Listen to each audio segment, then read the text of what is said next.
The National Hurricane Center is tracking systems that could develop into tropical storms. The first, by the Cape Verde Islands, will track north, but the second will move to the west into the Caribbean by midweek.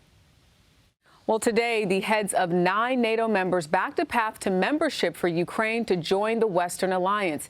It comes on the heels of another major victory for Ukrainian forces. CBS's Charlie Daggett is in Dnipro with more on that story.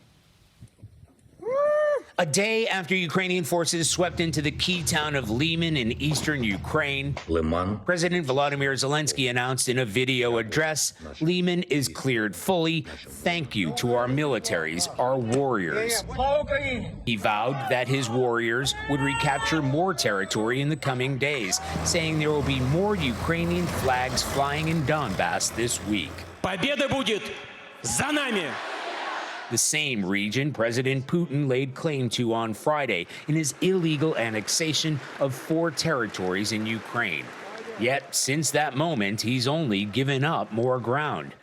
Russia's Ministry of Defense, forced to concede its troops, withdrew from Lyman in order to avoid being surrounded. It has served as an important logistics hub for Russian troops who have held onto it for months.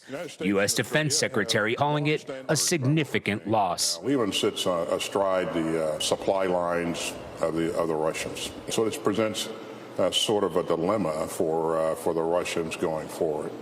But as Russian troops reposition, the Defense Ministry released this video claiming to show multiple rocket launchers firing on the battlefield.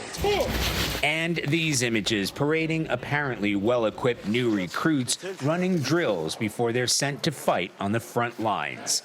To defend the region Putin now calls his own against Ukrainian forces determined to claw every inch of it back.